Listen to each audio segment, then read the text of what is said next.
విదేశాల్లో చదవాలనుకుంటున్నారా? అయితే విదేశ్ కన్సల్ట్‌ని సంప్రదించండి. హలో నమస్తే, నేను journalist Srinivas.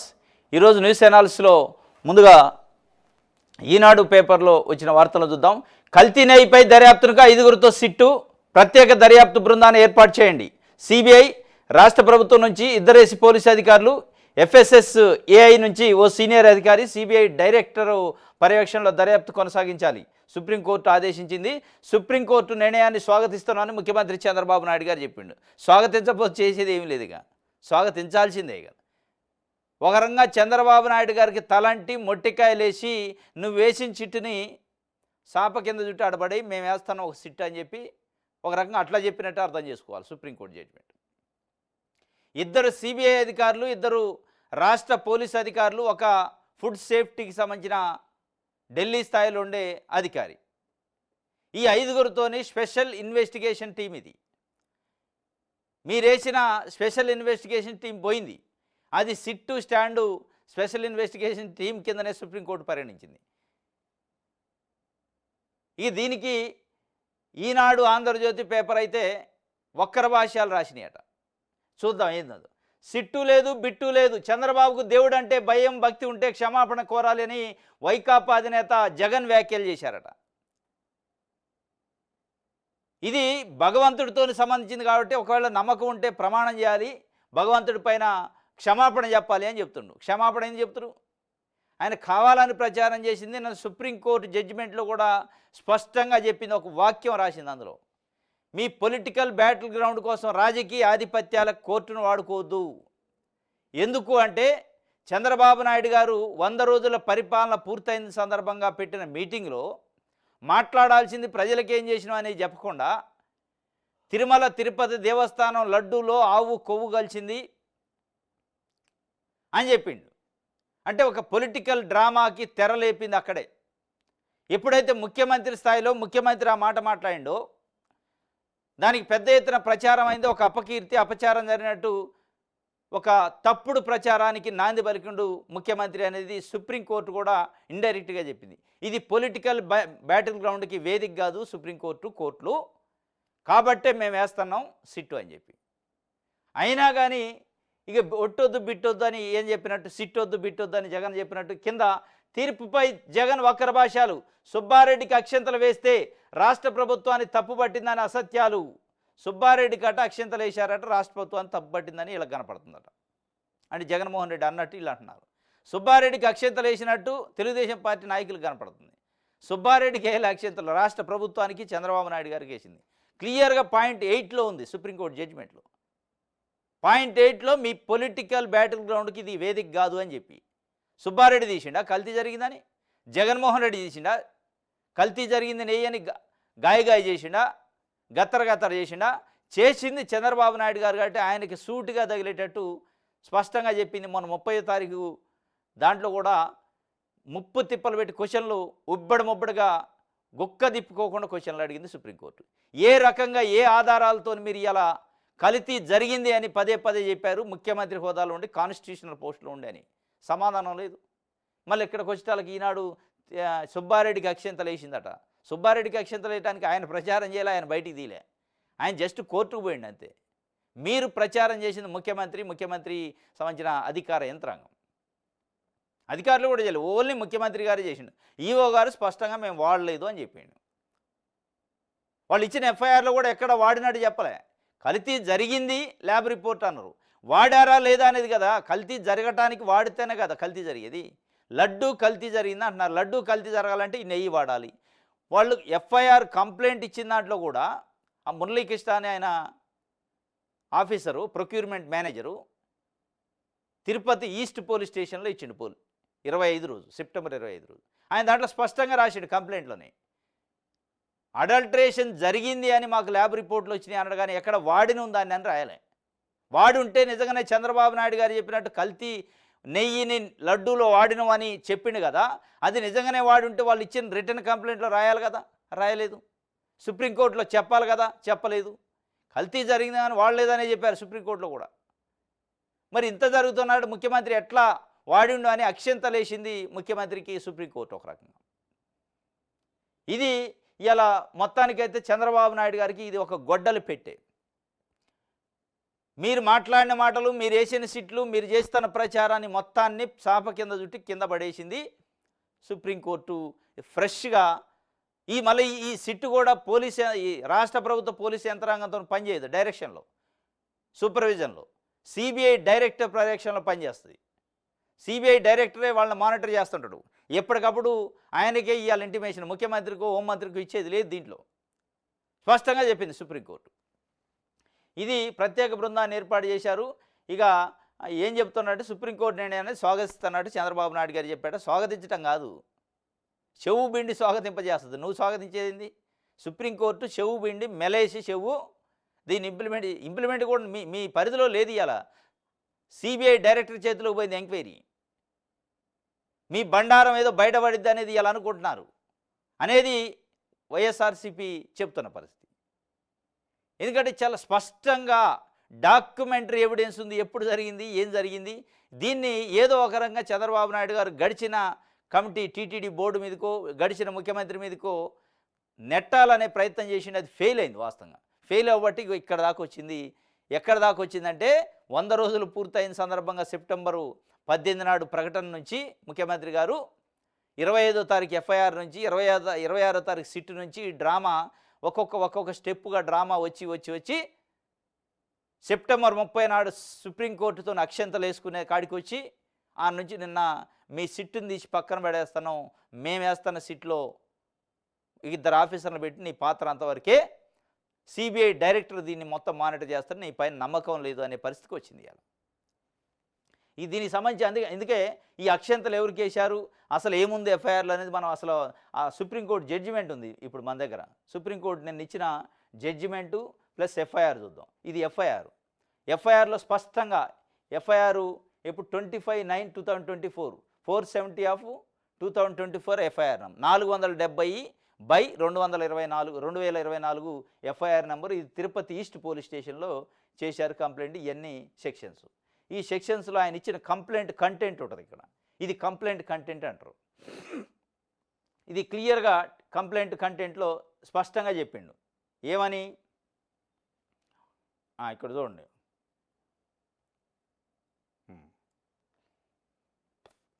The tenders was finalized. The complainant in his report stated that the TTD called for tenders for supply of 10 lakhs kgs of cow ghee with Agmark special grade on 12/3/2024 అంటే 12 మార్చి రోజు tenders call for చేశారు. ఒక 10 లక్షల కేజీలు ఆవు నెయ్యి కావాలని, అగ్మార్కు ఉన్నదాన్ని స్పెషల్ గ్రేడ్ ఉంది. The tender was finalised on 8th May 8 May రోజు. అంటే ఎలక్షన్ కోడ్ వచ్చింది, ఎలక్షన్ ప్రాసెస్ ఉంది, ఎలక్షన్ కమిషన్ పరిధిలోకి పోయింది, గవర్నమెంట్ లేదు అప్పుడు. And supply order was issued on 15/5. వాళ్ళకి సప్లై ఆర్డర్ ఇచ్చింది, ఫైనల్ అయిందేమో మే 5 నాడు టెండర్ ఫైనల్ అయింది.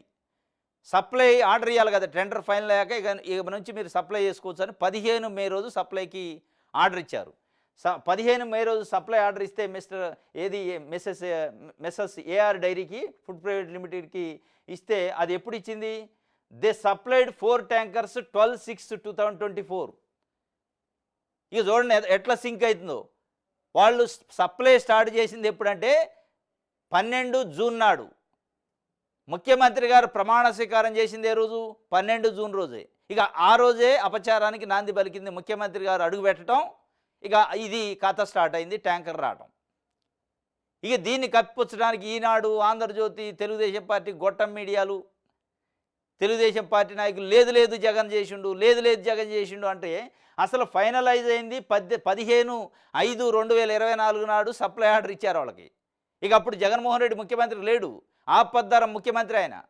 నువ్వు 12/6 రోజు మీరు ముఖ్యమంత్రిగా ప్రమాణ స్వీకారం చేసే రోజు వచ్చింది ట్యాంకరు. దాని తర్వాత ఎప్పుడు వచ్చింది? 26 రోజు వచ్చింది మళ్ళీ వారానికి. మళ్ళీ ఎప్పుడు వచ్చింది? 25/6 రోజు వచ్చింది మళ్ళీ 5 రోజులకి. మళ్ళీ ఎప్పుడు వచ్చింది? 4/7 రోజు వచ్చింది, జూలై 4 రోజు. 12/6, 26, 25/6, 4 జూలై. ఈ కాలం అంతా కూడా చంద్రబాబు నాయుడు గారు ప్రభుత్వంలోకి వచ్చిండు. 12/6 నాడు ఆయన ఇట్లా అడుగు పెట్టడం, అపచారం జరిగే, నెయ్యి కల్తీ రావటం అనేది వీళ్ళు చెప్పిన కంప్లైంట్, ఎవరో చెప్పింది కాదు. ఇది ఎవరైతే మురళీకృష్ణ ఉన్నారో ప్రొక్యూర్మెంట్ నెయ్యి ప్రొక్యూర్మెంట్ మేనేజర్ ఆయన ఇచ్చిన కంప్లైంట్లో స్పష్టంగా రాసిండు. Respectively the samples of ghee was sent to NDDB కాఫ్ ల్యాబ్ ఆనంద్ గుజరాత్కు పంపారట. ఈటికి పంపితే they issued their lab report dated 12/7. అంటే 12/6 నాడు మీకు నెయ్యి వస్తే 12/7 రోజు నెల తర్వాత రిపోర్ట్ వచ్చిందట. The ghee supplied by adulteration జరిగినట్టు డినికల్ substandard and adulterated ghee that all the samples have vegetable and animal fat అని వచ్చిందట. వచ్చింది కాబట్టి దానిపైన చర్యలు తీసుకోవాలంటుండు. ఇది ఈ 4 ట్యాంకర్లు కాకుండా మళ్ళా 12/7 రోజు ఒక 2 ట్యాంకర్లు, మళ్ళీ 27 రోజు ఇంకో 2 ట్యాంకర్లు, ఇట్లా కూడా 4 ట్యాంకర్లు వచ్చినాయట. వీళ్ళు చెప్తున్నది ఏంది, ఆ 4 ట్యాంకర్లలో కల్తీ జరిగింది, వాటిని వాడినమని చంద్రబాబు నాయుడు గారు చెప్తుండే. ఈ 4 ట్యాంకర్లు కూడా ఆయన ముఖ్యమంత్రిగా ప్రమాణ స్వీకారం చేసిన తర్వాత వచ్చినాయి. 12/6 రోజు ట్యాంకర్ వస్తే 12 జూలై రోజు రిపోర్ట్ వస్తే మధ్యలో అసలు వాడారా లేదా అనేది ఇందులో ఎక్కడ రాయలే. కల్తీ జరిగింది, అడల్ట్రేషన్ జరిగింది ఎన్డీడీబీఎల్ రిపోర్ట్ ప్రకారం అంటున్నారు. మరి రిపోర్ట్ ప్రకారం కల్తీ జరిగింది నెయ్యిలో, లడ్డూలో జరగలేదు, లడ్డూలో వాడలేదు అనే విషయాలు లేదు. లడ్డూలో వాడిను అని కూడా రాయలే, వాడలేదని రాయలే, వాడిను అని రాయలే. అంటే నర్మగర్భంగా తెలిసి తెలవనట్టు ఆడ దొరకకుండా, ఎందుకంటే వాడిను అంటే బుక్ అవుతారు వీళ్ళు. వాడిను అంటే ఎఫ్ఐఆర్లో రిటర్న్ కంప్లైంట్లు వాడిను అని రాస్తే బుక్ అవుతారు. ఎట్లా వాడిను తెలిసి అని అంటే కల్తీ వాడింది ఎవరైతారు అప్పుడు? చంద్రబాబు నాయుడు గారు పెట్టిన ఆఫీసర్లు అవుతారు. చంద్రబాబు నాయుడు గారు గవర్నమెంట్ బదనామైంది. ఇది మొత్తానికి ఎపిసోడ్ చూస్తే 12/6 నుంచి సప్లై అయింది. ఆ రోజు నుంచే చంద్రబాబు నాయుడు గారు ముఖ్యమంత్రిగా ఉండ కాబట్టి ఆయన మీదకి వచ్చింది అపవాదు, అప్రతిష్ట కాదు. దాని నుంచి తప్పించుకోవడానికి నానా రకాల తంటాలు పడితే సుప్రీంకోర్టు చివాట్లు పెట్టి మీరు ఇచ్చిన కంప్లైంట్లోనే క్లారిటీ లేదు, వాడింది లేదు చెప్పరు. నువ్వు ప్రెస్ మీట్లలో వాడినట్టు చెప్తూ, ఇక్కడ వాళ్ళు కంప్లైంట్ ఇచ్చిన దాంట్లో వాడినట్టు చెప్పాలి కదా, చెప్పలే, రాయలే, ఎక్కడా రాయలే. సప్లై అయింది, టెస్టులు చేసినామని రాసిండు కానీ ఎక్కడ రాసిన పరిస్థితి లేదు. ఇది కంప్లైంట్.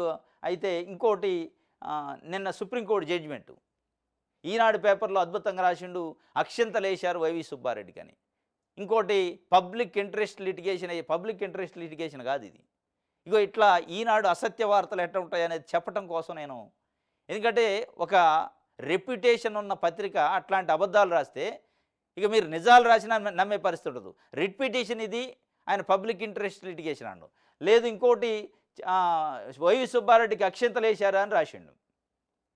ఎక్కడుందో అక్షంతలు వేసినట్టు అంటే ఇగో దీన్ని బట్టి వాళ్ళు చెప్పేది 8th point. We clarify that we would not permit the court to be used as a political battle ground. చాలా క్రిస్టల్ క్లియర్గా మేము చెప్తున్నాం, దీన్ని కోర్టుని పొలిటికల్ బ్యాటిల్ గ్రౌండ్ వాడుకోవడానికి మేము అనుమతించము అన్నాడు. పొలిటికల్ బ్యాటిల్ గ్రౌండ్ స్టార్ట్ చేసింది ఎవరు? సెప్టెంబర్ 18 రోజు ప్రెస్ కాన్ఫరెన్స్లో చెప్పింది ఎవరు? దీన్ని పొలిటికలైజ్ చేసింది ఎవరు?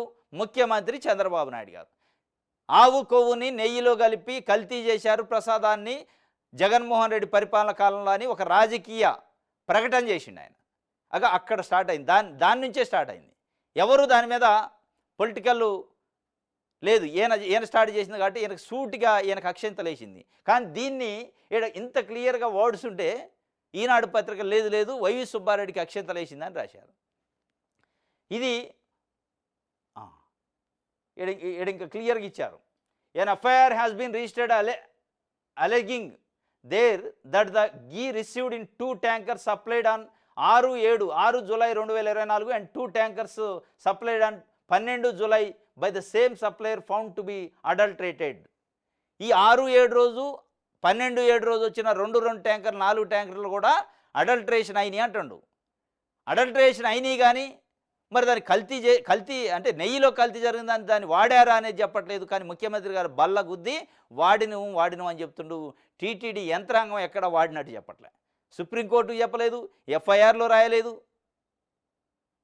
కానీ అబద్ధం చెప్పింది. దీంట్లో ఎవరు పొలిటికల్ చేసినట్టు, ఎవరు అపచారం చేసినట్టు, ఎవరు అపకీర్తి ప్రచారం చేసినట్టు, ఎవరు సనాతన ధర్మం పైన విషం చెప్పినట్టు ఇప్పుడు మనకు అర్థమవుతుంది. దీనిపైన మాట్లాడాలి పవన్ కళ్యాణ్ గారు. సనాతన ధర్మం జోలికి వస్తే నేను ఊకోను, యుద్ధం చేస్తాను. యుద్ధం చేయాల్సింది చంద్రబాబు నాయుడు గారితో. లేనిది ఉన్నట్టు, జరిగినట్టు, కల్తీ లేనిది కల్తీ జరిగినట్టు చెప్పిండు. కాబట్టి ఇక ఎక్కడ రిటర్న్కి ఇచ్చిందంట కల్తీ జరిగింది లడ్డూలు అని చెప్పట్లే, వీళ్ళు లడ్డూలు వాడినట్టు చెప్పట్లే. అంటే అబద్ధం చెప్పిండుగా చంద్రబాబు నాయుడు గారు సనాతన ధర్మం పైన. ఆయన పైన యుద్ధం చేయాలి మీరు. ఇది సుప్రీంకోర్టు జడ్జిమెంటు సంబంధించి వాళ్ళు క్లియర్గా ఇక్కడ చెప్పారు. The SIT constituted by the state government is substituted as under 2 officers from the CBI to be nominated by the director of CBI. ఇద్దరు ఆఫీసర్లు డైరెక్టర్ ఆఫ్ సిబిఐ నామినేట్ చేస్తారు. 2 officers from the Andhra Pradesh police to be nominated by the government of AP. 1 senior officer of the FSAAI to be nominated by the chairperson of the FCC. ఇది మొత్తం ఒక ఎత్తు అయితే ఇక్కడిద్దరు nominated అయితే ఇక్కడ ఒక కీలకమైన the SIT shall be work under supervision of the director of CBI. ఈ సిట్ మొత్తం సిబిఐ డైరెక్టర్ సూపర్విజన్లో జరిగింది. ముఖ్యమంత్రి చంద్రబాబు నాయుడు గారు కానీ ఇక మిగతా ఆఫీసర్లు సూపర్విజన్లో ఉండదు, ఇక ఆయన సూపర్వైజ్ చేస్తారు. ఇది ఒక కీలకమైన పాయింట్. అంటే రాష్ట్ర ముఖ్యమంత్రి రాష్ట్ర యంత్రాంగాన్ని నమ్మట్లేదు అనేదానికి ఇది స్పష్టమైన ఉదాహరణ. మీ పైన చిత్తశుద్ధి లేదు, ఎందుకంటే మీరు ఒక పొలిటికల్ కామెంట్ చేసి అక్కడ నమ్మకం కోల్పోయారు కాబట్టి సిబిఐ డైరెక్టర్ చేతిలో పెట్టింది సుప్రీంకోర్టు.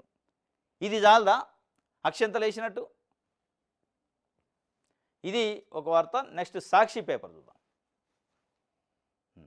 బాబు సిట్టును పక్కన పెట్టిన సుప్రీం, ఇక సిబిఐ సిట్టు. కోట్ల మంది శ్రీవారి భక్తుల మనోభావాలకు త్వరలో దృష్టిలో పెట్టుకుని స్వతంత్ర సిట్టు, తద్వారా దర్యాప్తుపై విశ్వసనీయత పెరుగుతుందన్న అత్యున్నత న్యాయస్థానం. వాస్తవం ఇది. తప్పు చేసిన బాబు క్షమాపణ చెప్పాలి, మాజీ సీఎం వైఎస్ జగన్ డిమాండ్. దేవుడిని రాజకీయాల్లోకి లాగొద్దని, పొలిటికల్ డ్రామా చేయొద్దని సుప్రీంకోర్టు అక్షంతలేసింది. వాస్తవం, అక్షంతలేసింది ముఖ్యమంత్రి చంద్రబాబు నాయుడు గారికి స్పష్టంగా. దేవుడిని రాజకీయాల్లోకి లాగొద్దు, పొలిటికల్ డ్రామాకి ఇది వేదిక కాదు సుప్రీంకోర్టు అని. శ్రీవారి లడ్డూను రాజకీయం చేయొద్దని చెప్పింది. సీఎం సొంతంగా వేసుకున్న సిట్టును రద్దు చేసింది. సిబిఐ డైరెక్టర్ పర్యవేక్షణలో స్వతంత్ర దర్యాప్తు బృందం ఏర్పాటు. బాబుకు దేవుడు అంటే భయం భక్తి రెండు లేవు. ఇప్పటికైనా తిరుమల శ్రీవారి పాదాల చెంత తప్పైందని వేడుకోలు. మరి నిన్న పోయిండు ముఖ్యమంత్రి గారు, ఆడ మొక్కుండే ఏమో తప్పైందని. ఎందుకంటే ఒకవైపు సుప్రీంకోర్టు చెబుతుంది, ఇంకొక వైపు తిరుపతి కొండపైనే ఉంది. ఇంత జరిగినా మత విశ్వాసాలను దెబ్బతీస్తే అదే దుష్ప్రచారం. వాడని నెయ్యి తయారు కాని లడ్డు తినని భక్తులు కళ్ళెదుటే ఆధారాలు కనిపిస్తున్న ఆగని వక్రీకరణ. ఇది వాస్తవం. నెయ్యి వాడలేదు, కల్తీ లడ్డు జరగలేదు, అది భక్తులు తినలేదు. వాడినట్టు కల్తీ చేసినట్టు అది భక్తులు తిన్నట్టు. ఇంకా పవన్ కళ్యాణ్ గారు అయితే ఒక అడుగు ముందుకేసి 1,00,000 లడ్డూలు అయోధ్యకు పంపినా అన్నాడు. 1,00,000 లడ్డూలు అయోధ్యకు పంపొచ్చు. అయోధ్యకు పంపిన లడ్డూలు ఎప్పుడు తయారైనాయి? జనవరిలో అయోధ్య ఓపెనింగ్, 2024 జనవరిలో. అయ్యాల అసలు ఏఆర్ లేనే లేదు. ఎట్లా ఎందుకు అడ్డగోలుగా మాట్లాడుతున్నారు? ఏఆర్ డైరీ అనేది వచ్చింది 15 మే రోజు, దానికి సప్లై ఆర్డర్ వచ్చింది. వాళ్ళు సప్లై స్టార్ట్ చేసింది 12 జూన్ నుంచి, చంద్రబాబు నాయుడు గారు ప్రమాణ స్వీకారం చేసి సచివాలయంలో అడుగుపెట్టిన రోజు నుంచి. నువ్వు ఎప్పుడో జనవరిలో జరిగిన అయోధ్య ప్రారంభోత్సవానికి 1,00,000 లడ్డూలు అంటే ఇంకా ముందే పంపుంటారు, జనవరి కంటే ముందే. దాంట్లో కల్తీ జరిగిందని ఎట్లా చెబుతారు? మీరు ఎట్లా సనాతన ధర్మాన్ని కాపాడుతున్న వ్యక్తులుగా మీరు ఎట్లా భుజాలు ఎగరేసుకొని కాళ్ళు ఎగరేస్తారు? మీరు సనాతన ధర్మం పైన దాడి చేస్తున్నారు. సనాతన ధర్మాన్ని కాపాడేవాడైతే జరగని దాన్ని జరిగినట్టు చెప్పరు. ఇప్పుడు మీరు జరగని దాన్ని జరిగినట్టు చెప్తున్నారు. ఇంకా దాన్ని దేశవ్యాప్తంగా స్ప్రెడ్ చేసి అయోధ్యకు పంపిన ప్రసాదంలో కూడా కల్తీ జరిగిందంటే మీరు ఏ సెంటిమెంట్ని తెచ్చగొడుతున్నారు? భారతదేశం వ్యాప్తంగా ఉన్న హిందూ మనోభావాలను దెబ్బతీసే కార్యక్రమంగా. అంటే ఓహో మేము ఆవుకి కలిపిన నెయ్యి లడ్డు తిన్నమా అనే వాళ్ళు ఒక అనుమానాన్ని ప్రజల మెదడులో విషం ఎక్కిస్తున్నారు మీరు పవన్ కళ్యాణ్ గారు. ఎంత ఘోరం! జనవరిలో ఎప్పుడో జరిగితే ఇది ఏఆర్ ఫుడ్స్ మొన్న వచ్చింది, మేలో వచ్చింది. 12 జూన్ నుంచి స్టార్ట్ చేశారు వాళ్ళు. కనీసం ఉండాలి క్యాలిక్యులేషన్స్, లెక్కలు ఉన్నాయిగా, ఆధారాలు ఉన్నాయిగా. ఇంత ఆధారాలున్న యథేచ్ఛగా రోడ్న పడి బట్టలు చింపుకొని పరువు తీస్తున్నారు. పరువు మీరు తీసుకునేది కాక హిందువుల మనోభావాలపైన దెబ్బ కొడుతున్నారు. అటు ముఖ్యమంత్రి ఇటు ఉప ముఖ్యమంత్రి మీ పైన వేయాలి ఎంక్వైరీ. ఏ ఆధారాలతో చెబుతాడు పవన్ కళ్యాణ్ 1,00,000 లడ్డూలు కల్తీ జరిగినాయని? ఏడ టెస్ట్ చేసినావు? 1,00,000 లడ్డూలు మరి జనవరిలో కల్తీ జరిగితే ఇప్పటిదాకా ఏం చేశారు? నిద్రపోయారా? 100 రోజులైంది కాదు పరిపాలనలోకి వచ్చి. అడ్డగోలుగా ఏది నోటికొస్తే నాలుక అడ్డంగా పొడుగ్గా మాట్లాడితే ఏమన్నట్టు? ఇది ఒక సెంటిమెంట్ విషయం కాదు. ఆయన మళ్ళీ నేను సనాతన ధర్మాన్ని కాపాడుతా అంటున్నాను. అసలు ఎక్కడెక్కడి నుంచి ఎటెడు పోయింది జనసేన పార్టీ పవన్ కళ్యాణ్ అంటే గమ్మత్తుగా నవ్వుకుంటున్నారు ఇవాళ పరిస్థితి. నేను చెగువేర వారసుని అంటివి, ఎర్రకండవ మెళ్ళ వేసుకుంటి, నేను లెఫ్టిస్ట్ వాదినట్టి, వామపక్షవాదినట్టివి, గద్దర్ నా గురువు అంటివి, ఇంకొక అడుగు ముందుకేసి సామాజిక న్యాయమే నా ఏజెండా అంటివి. అట్టడుగు వర్గాలుని ఉద్ధరించినటువంటి ఇవాళ ఎక్కడికి వచ్చినవంటే సనాతన ధర్మం కాడికి వచ్చి ఎర్ర కండవా పోయింది, చేగువేర పుస్తకం పోయింది, గద్దరు ఆదర్శం పోయింది, అన్ని పోయి ఇవాళ కాషాయ వస్త్రాలు ధరించి అడ్డం నిలుగు బొట్లు పెట్టి ఇవాళ నువ్వు మళ్ళా సనాతన ధర్మాన్ని కాపాడటానికి వస్తా అంటుండు. సనాతన ధర్మాన్ని మీద విషం కక్కింది, మీరు కాపాడేది నువ్వేడ కాపాడుతావు? విషం కక్కుతున్నదే నువ్వు. ఆడ ఏం జరగని దాన్ని జరిగినట్టు పదే పదే సనాతన ధర్మం హిందూ విశ్వాసాలని అసాసినేట్ చేస్తారు మీరు ఒక రకంగా. ఇది మీరు ఎట్లా సనాతన ధర్మం కాపాడతారు? సనాతన ధర్మం కాపాడితే మీరు అన్న మరి సామాజిక న్యాయం ఎడిపోయింది, చెగువేరా ఎడిపోయిండు, లెఫ్టిస్ట్ ఎడిపోయిండు, ఇవన్నీ ఎడిపోయినాయి అనేది ఇలా మాట్లాడుకున్నారు. ఇంకొకటి అసలు ఎంత దౌర్భాగ్యమైన పరిస్థితి, నిన్న మొన్న గద్దరు సనాతన ధర్మవాది నా గద్దర్ అన్నకి శుభాకాంక్షలు ఏదో చెప్పిండు, ఆత్మశాంతి చేకూరాలని. ఆయన చనిపోయిన ఆయన మీద కూడా పాప ఆయన జీవితం అంతా, ఆయన ఓవరాల్ మొత్తం జీవితం సామాజిక న్యాయం కోసం, పీడిత తాడిత ప్రజల కోసం పోరాడిండు. ఆయన ఎప్పుడు హిందూ మతాన్ని పాటించాలి, బౌద్ధ మతం స్వీకరించిండు. ఆయన సనాతన ధర్మానికి డెడ్ ఎగనెస్ట్. ఆయన లిచ్చిన మెట్ల కుల వ్యవస్థను ప్రోత్సహించింది సనాతన ధర్మం అంటాడు. అంటే సనాతన ధర్మంలో మంచి పాయింట్లు ఉండొచ్చు, చెడు పాయింట్ల మీదనే వాళ్ళ యుద్ధం. లిచ్చిన మెట్ల కుల వ్యవస్థ కింద ఉన్నోడిని ఇంకా అనగదొక్కుతూ వాడిని ఇంకో పైకి పోయే కార్యక్రమం పెద్ద కులాలు చేస్తాయని కులాల వ్యవస్థను తీసుకొచ్చింది సనాతన ధర్మం అని. భర్త చచ్చిపోతే భర్తతో పాటు బతికున్న భార్యను కూడా ఆ మంటల్లో కాలబెట్టే అత్యంత దుర్భరమైన సాంప్రదాయం ఆ సనాతన ధర్మంలో ఉందని, బాల్య వివాహాలు ఆ సనాతన ధర్మంలో ఉన్నాయని, మహిళలను నీచ్యంగా చూసే వ్యవస్థ ఆ సనాతన ధర్మంలో ఉందని, వీటన్నిటిపైన గద్దర్ గారు అనేక వందల పాటలు పాడిండు, వందల పాటలు, వందల మీటింగులు చెప్పిండు, పెద్ద పెద్ద యుద్ధాలు చేసిండు దానికోసం గవర్నమెంట్లతోని. మీరు ఆయన్ని తీసుకొచ్చి సనాతన ధర్మాన్ని పరిరక్షించేవాడంటే అసలు ఆయన ఆత్మ ఘోషిస్తుంది ఇవాళ. ఆయన ప్యూర్లీ బౌద్ధ మతస్థుడు. ఆయన ఉన్న ఇల్లు పేరే బౌద్ధ దానికి సంబంధించి ఉంటుంది. అట్లాంటిది ఆయన కూడా ఇందులో లాగితే చనిపోయిన వ్యక్తిని. ఇక ఇది దీన్ని అంటారు సనాతన ధర్మం పైన దాడి. ఇది సాక్షి పేపర్ సంబంధించి. ప్రపంచవ్యాప్తంగా కోట్లాది మంది ప్రజల మనోభావాలను ముడిపడి ఉన్నందున తిరుమల లడ్డూ కల్తీ వ్యవహారంపై స్వతంత్ర నిష్పాక్షిక దర్యాప్తు అవసరం. రాష్ట్ర ప్రభుత్వం నియమించిన సిటీ స్థానంలో ఈ వ్యవహారంపై దర్యాప్తు చేసేందుకు స్వతంత్రత ప్రత్యేక దర్యాప్తు బృందాన్ని ఏర్పాటు చేస్తున్నారు. ఇందులో సిబిఐ డైరెక్టర్ నామినేట్ చేసిన 2 సీనియర్ అధికారులు, రాష్ట్ర ప్రభుత్వం సిఫార్సు చేసిన 2 సీనియర్ పోలీసు అధికారులు, ఆహార భద్రతా ప్రమాణాల సంస్థ చైర్పర్సన్ నామినేట్ చేసిన ఓ అధికారి ఉంటారు. ఈ సిట్ దర్యాప్తును సిబిఐ డైరెక్టర్ పర్యవేక్షించాలి. ఈ మొత్తం వ్యవహారాన్ని ఎంత మాత్రం రాజకీయ డ్రామాగా మారనివ్వబోం, రాజకీయ పోరాటాలకు న్యాయస్థానాలు వేదిక కానివ్వబోము. ఇది ఈయన్ని డైరెక్ట్గా క్లాస్ బీకినట్టు అర్థం. ఇది ఒక వార్త. రాష్ట్ర ఆదాయం పెంచాల్సిందేనట. ప్రస్తుతం వస్తున్న పన్ను రాబడికి అదనంగా 15 నుంచి 25% వరకు పెంచాలి. భూముల రిజిస్ట్రేషన్స్ ద్వారా 10 నుంచి 15% ఆదాయం పెరగాలి. కథం అయిపోయా. మొన్న కరెంటు బిల్లులు 8,100 కోట్లు పెంచే కార్యక్రమాన్ని నాంది పలికారు. దాన్ని జగన్మోహన్ రెడ్డి నిర్వాహకం అంటారు. ఇవాళ మళ్ళీ 10 నుంచి 15% రిజిస్ట్రేషన్ ఫీజు పెంచుతారట. దాన్ని కూడా జగన్మోహన్ రెడ్డి ఖాతాలో వేస్తారు. ఆయన వల్లనే అయిపోయాక కథం. పెంచటం ఆయన వల్లనే. చెత్త పన్ను రద్దు చేస్తే చంద్రబాబు నాయుడు గారి వల్ల, పెంచితే జగన్మోహన్ రెడ్డి వల్ల. అంటే ఎంత దౌర్భాగ్యం అంటే మీరు ముఖ్యమంత్రి స్థానంలో ఉండి మీరు పెంచేదాన్ని మీరు తగ్గించేదాన్ని కూడా జగన్మోహన్ రెడ్డి ఖాతాలో ఇస్తే ఎంత దౌర్భాగ్యం, ఎంత లిటరల్గా ఉంది కదా. ప్రస్తుత రిజిస్ట్రేషన్ విభాగం ద్వారా 8,000 కోట్ల ఆదాయం వస్తుంది. దీన్ని 14,000 కోట్లకు తీసుకెళ్లాలి. మైనింగ్ ద్వారా 8,000 కోట్లు ఆర్జించాల్సిందిగా టార్గెట్. ఆదాయార్జన శాఖలపై సీఎం చంద్రబాబు సమీక్ష. ఆదాయాన్ని ఏదైతే ఎత్తాయో వాటిపైన సమీక్ష చేసి ఏదైనా చేయండి, మీరు పెంచేసేయండి. కానీ 8,000 కోట్లు ఇవాళ రిజిస్ట్రేషన్ ఆదాయం అవుతుంది, దాన్ని 14 చేయండి, 6,000 కోట్ల దాకా. అంటే పెంచే కార్యక్రమం నాంది పలకపోతుండు. రిజిస్ట్రేషన్ ఛార్జీలు పెరుగుతాయి, అందులో డౌట్ లేదు. మైనింగ్ దాన్ని కూడా పెరుగుతాయి. ఒక చెత్త పన్ను 500 కోట్లు తీసేసి ఇక్కడ 1,000 కోట్ల రూపాయలు పెంచే కార్యక్రమాన్ని నాంది పలికిండు చంద్రబాబు నాయుడు గారు. 8,100 కోట్లు కరెంటు బిల్లు పెరుగుతాయి.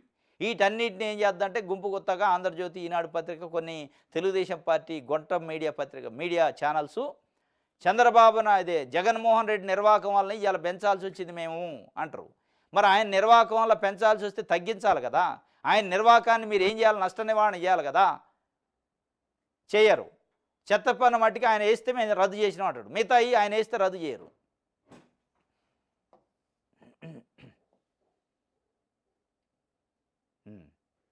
ఉచిత ఇసుక ఏది? ఉచిత ఇసుక ఊసేది? ఉచిత ఇసుక హామీని తక్షణమే అమలు చేయాలని భవన నిర్మాణ కార్మికులు ఉద్యమించారు. రాష్ట్ర వ్యాప్తంగా శుక్రవారం ధర్నాలు, ర్యాలీలు, నిరసనలతో హోరెత్తించారు. ఉచిత ఇసుక ఇస్తామంటూ ఊరూరా ఉదరగొట్టి తీరా అధికారంలోకి వచ్చాక హామీని అటకెక్కిస్తారా అంటూ సీఎం చంద్రబాబు, ఉప ముఖ్యమంత్రి పవన్లపై మండిపడుతున్నారు. ఇది ఉచిత ఇసుక. కృష్ణా జిల్లా పోరంకి సెంటర్లో కేజీల లెక్కన ఇసుకను విక్రయిస్తూ వినూత్నంగా నిరసనలుతున్న భవన నిర్మాణ కార్మికులు. కేజీల లెక్కకు వచ్చిందట కథ. ఉచితం కాదు, కేజీల లెక్క బియ్యం కొనుక్కోవాల్సిన పరిస్థితికి వచ్చింది. ఇసుక కేజీ 20-30 రూపాయలు పెట్టి మేము ఉచితంగా ఇస్తున్నాం. దానికి పెద్ద ఫ్లెక్సీలు, ప్రచారం, యాడులు, ఇదంతా ఉట్టి హబ్బక్కట. ఇవాళ భవన నిర్మాణ కార్మికులు రోడ్లపైకి వచ్చి ఇట్లా నిరసన వ్యక్తం చేస్తున్న కృష్ణా జిల్లా పోరంకిలో. దీని మీద వార్తలు ఉండవు. తెలుగుదేశం పార్టీ కరపర్తల దీనిపైన వార్త ఉండదు. ఎందుకంటే ఇది ప్రజలకు సంబంధించింది కదా. వాళ్ళు ప్రజలకు సంబంధించి వార్తలు రాయటం మర్చిపోయారు. అసత్యాలు రాయటం, నాయకుల గురించి రాయటం, వాళ్ళని పాలాభిషేకాలు చేయటం, వాళ్ళ కాళ్ళు కడిగి నెత్తిన పోసుకునే కార్యక్రమం చంద్రబాబు నాయుడు గారిని అండ్ తెలుగుదేశం పార్టీ నాయకుల కాళ్ళు కడిగి నెత్తిన పోసుకునే కార్యక్రమం ఈనాడు, ఆంధ్రజ్యోతి రాత్తనే తప్ప ఎప్పుడు కూడా ప్రజల గురించి రాయట్లే. మర్చిపోయారు వాళ్ళు. ఎప్పటి నుంచి అంటే జూన్ 12 నుంచి. ఇది సాక్షికి సంబంధించి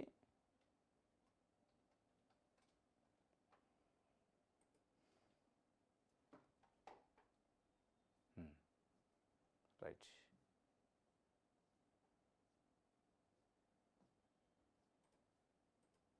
కాగితాలకున్న విలువ ప్రాణాలకు లేదా? ముస్లిం బాలిక అంజుమ్ అపహరణను పట్టించుకొని చంద్రబాబు 4 రోజుల తర్వాత మృతదేహాన్ని అప్పగించి చేతులు దులుపుకున్న వైనం. మదనపల్లిలో కాగితాలు కాలితే తక్షణమే స్పందించిన సీఎం ఆగమేఘాలపై హెలికాప్టర్లో డీజీపీ, సిఐడి చీఫ్లను పంపిన బాబు. సొంత జిల్లాలో బాలిక కిడ్నాప్ హత్యపై కనీస స్పందన లేదు. తిరుపతిలోనే ఉన్న పట్టించుకునే ఉప ముఖ్యమంత్రి పవన్. ముచ్చుమర్రిలో బాలిక ఉదంతంలోనూ ఇదే నిర్లక్ష్యం. సీఎం చంద్రబాబు తీరుపై సర్వత్రా ఆగ్రహావేశాలు. సీఎం కనీసం పట్టించుకోలేదని బాధితుల ఆవేదన. పొంగనూరులో ముస్లిం సంఘాల నిరసన ర్యాలీ. ఇది కథ. కాగితాలకున్న విలువ ప్రాణాలకు లేదా అంటే లేదు. చంద్రబాబు నాయుడు గారి స్ట్రాటజీ, ఆయనకు అవసరమైన దాన్ని, అది కాగితం కావచ్చు, చిత్తు కాగితం కావచ్చు, ఆయనకు అవసరం అవతలను నిరికియాలి, అవతలను బదనాయం చేయాలంటే దానికోసం హెలికాప్టర్ కాదు విమానం పెట్టి పంపిస్తారు. మదనపల్లిలో పేపర్లు కాలిపోతే దానికోసం స్పెషల్ హెలికాప్టరు, డీజీపీ, ఇంకా మిగతా అధికారులు, పెద్ద పెద్ద ఆఫీసర్లు, మొత్తాన్ని సిఐడి చీఫు ఆడికి పోయి ఎంక్వైరీలు, దానిపైన గంటకి సమీక్షలు. ముఖ్యమంత్రి గారు గంటకి హడావుడి, భూమి బద్దలైనట్టు, భూకంపం వచ్చినట్టు, వరదలు వచ్చినట్టు హడావుడి. ఇలా ఒక ముచ్చెమర్రిలో ఒక బాలిక చచ్చిపోయింది. అంతకుముందు నిన్న మళ్ళా పొంగనూరులో మళ్ళీ ఒక అమ్మాయి చచ్చిపోయింది పాపం. కానీ ఏం లేదు, స్పందన కాదు కదా, కనీసం రివ్యూ లేదు, దానిపైన సమాచారం కూడా తెప్పించుకోలే. ఇగో ఎట్లుంటుంది మనుషులకి విలువ ఎంత ఉంటుంది, వాళ్ళకి కావాలనుకున్న కాగితాలకి ఎంత ఉంటుంది అంటే కాగితాలకే ఎక్కువ విలువ ఉంది వాళ్ళకి. ఇదే కాదు, ఇవాళ విజయవాడలో బుడమేరు వరద బాధితులు నష్టపరిహారం రాక గేట్లెమ్మట తిరుగుతున్నారు, రోడ్లెమ్మట తిరుగుతున్నారు. కలెక్టరేట్ గేట్లు పట్టుకొని లోపలికి పోనీక గేట్లు పట్టుకొని అలాడుతున్నారు. వాళ్ళ గురించి మాట్లాడిన వాళ్ళు లేడు, వార్త రాయట్లే. వాళ్ళకి విలువ లేదు. విలువ దేనికి ఉందంటే చంద్రబాబు నాయుడు గారు మాట్లాడిన మాటకే విలువ ఉంది. ఇలా ఆంధ్రజ్యోతి, ఈనాడు పత్రిక వార్త రాయలే దీని మీద. ఒక నిండు ప్రాణం, ఒక పసి ప్రాణం చచ్చిపోతే అంత ఘోరంగా కనీసం వార్త లేదు ఈనాడు, ఆంధ్రజ్యోతిలో. దీన్నే అంటారు జర్నలిజం విలువలు అంటారు దీన్ని. ఇది కాగితాలకు ఉన్న విలువ ప్రాణాలకు లేదా అంటే లేదు. వాళ్ళ ఉద్దేశం లేదు. ఇగో అర్జీలన్నీ అట్టపెట్టెలోకి పోతున్నాయట. పాపం రోడ్ల మీద కూర్చొని రాసుకుంటున్నారు విజయవాడలో వరద బాధితులు. విజయవాడలోని ఎన్టీఆర్ జిల్లా కలెక్టరేట్లో వరద బాధితులకు అర్జీలు పరంపర శుక్రవారం కూడా అనేక ఇక్కట్ల మధ్య కొనసాగింది. కలెక్టరేట్లకు వేల మంది బాధితులు శుక్రవారం కూడా అర్జీలతో చేరుకున్నారు. మధ్యాహ్నం వరకు వీరెవరిని కలెక్టరేట్లోకి అనుమతించలేదు. రోజులాగే మండు టెండల్లో రోడ్డు పక్కన ఫుట్పాత్లపై, మురుగు కాలువ గట్లపై అవస్థలు పడ్డారు. దీంతో మీడియా ప్రతినిధులు అక్కడికి చేరుకోవడంతో అధికారులు చేసేది లేక హడావుడిగా బాధితులను లోపలికి అనుమతించారు. అయితే శుక్రవారం కౌంటర్లో అర్జీలు తీసుకోబోమని తెగేసి చెప్పారు. అట్టపెట్టెలు ఏర్పాటు చేసి ఎవరికి వారు తమ అర్జీలను అందులో పడేసి పోవాలి. ఇది కథ. దిక్కు దివానం లేదు, దిక్కు మొక్కు లేని పరిస్థితి అయింది పాపం వాళ్ళ పరిస్థితి. దీని గురించి అలా ఎక్కడా కూడా మీడియాలో వార్త లేదు. ఇది వార్త కాదా? వీళ్ళు ప్రజలు గారా? వీళ్ళది సమస్య కాదా అంటే కాదు. వాళ్ళ దృష్టిలో చంద్రబాబు నాయుడు వంగుంటే వార్త, నిలబడితే వార్త, నవ్వితే వార్త, మీరు రాసే వార్తలు. కొన్ని వేల మంది రోడ్ల మీదకి వచ్చారు. కలెక్టరేట్ గేట్ల ముందు పడిగాపులు కాస్తున్నారు. వాళ్ళ కాగితం తీసుకుంటోడు లేడు. సమస్య పరిష్కారం తర్వాత కాగితం తీసుకునేటోడు కూడా గౌరవంగా కాగితం తీసుకుంటోడు లేడు. ఆడేసిపోండి అంటున్నారు. ఆహార పొట్లాలు ఎట్లయితే హెలికాప్టర్ నుంచి చేశారో ఇవాళ దరఖాస్తు కూడా తీసుకునే పరిస్థితి లేదు. దౌర్భాగ్యమైన పరిస్థితి ఉంది అనేది వాళ్ళు మాట్లాడుకుంటున్న పరిస్థితి. ఇగో అట్టపేట పెట్టారు, అందులో వేసిపోండి, మీకు అదృష్టం ఉంటే వస్తుందో లేదు పరీక్షించుకోండి అదృష్టాన్ని అనే పరిస్థితికి వచ్చింది కథ. ఇది అర్జీలను అట్టపెట్టలోకి పోయే కథగా స్టార్ట్ అయింది. ఇది సాక్షికి సంబంధించి. ఆంధ్రజ్యోతి చూద్దాం.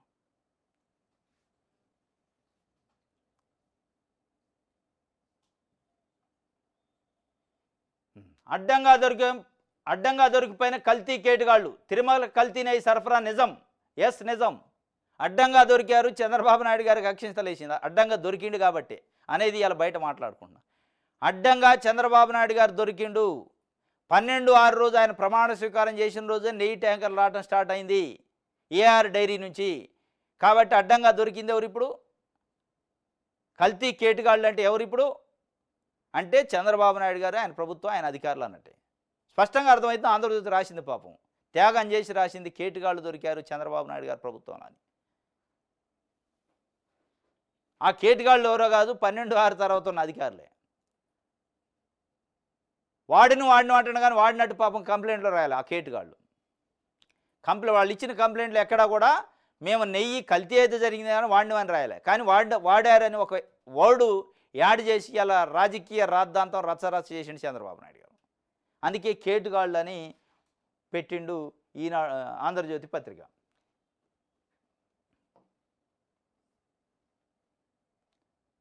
కాల్పులతో దద్దరిల్లిన అబూజ్మాడు 30 మందికి పైగా నక్సల్స్ మృతి చెందారు. ఛత్తీస్గఢ్లో అతి భారీ ఎన్కౌంటర్ అట. మృతుల సంఖ్య పెరిగే అవకాశం. నెందూరు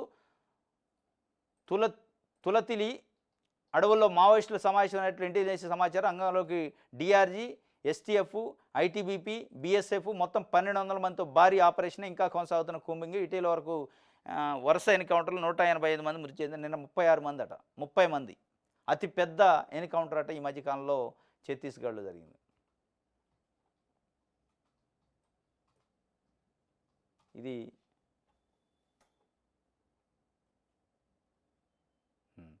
సమీక్ష అక్కర్లేదు. ఎస్సీ వర్గీకరణపై సుప్రీంకోర్టు స్పష్టీకరణ. రివ్యూ పిటిషన్ కొట్టేశారు.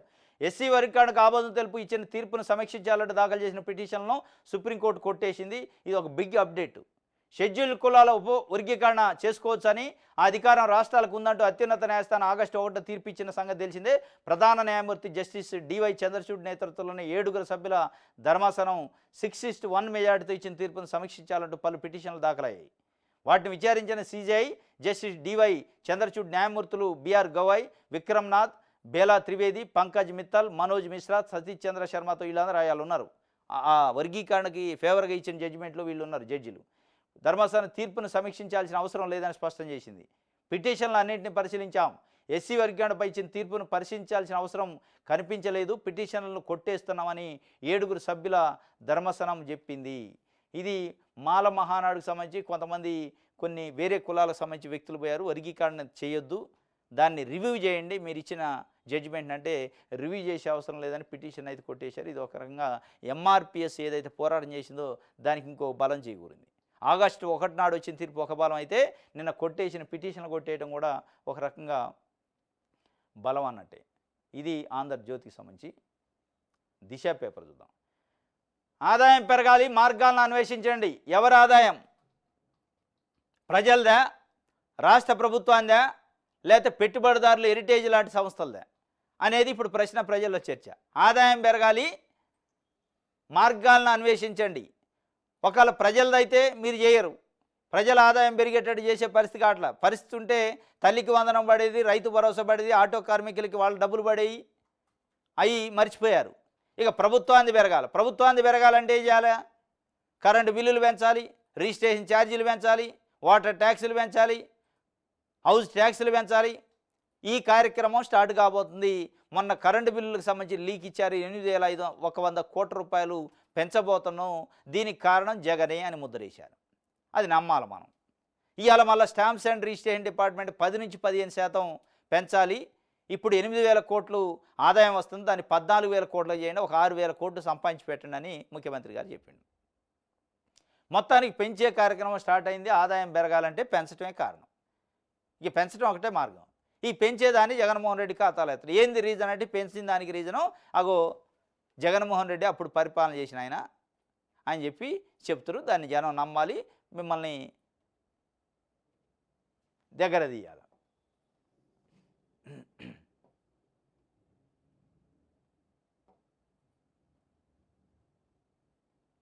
ఇది ఒక వార్త దిశకి సంబంధించి. ఎస్, ఇది ఈరోజు న్యూస్ అనాలిసిస్లో వార్తలు. రేపు తాజా వార్తలతో తిరిగి కలుసుకుందాం. Thank you.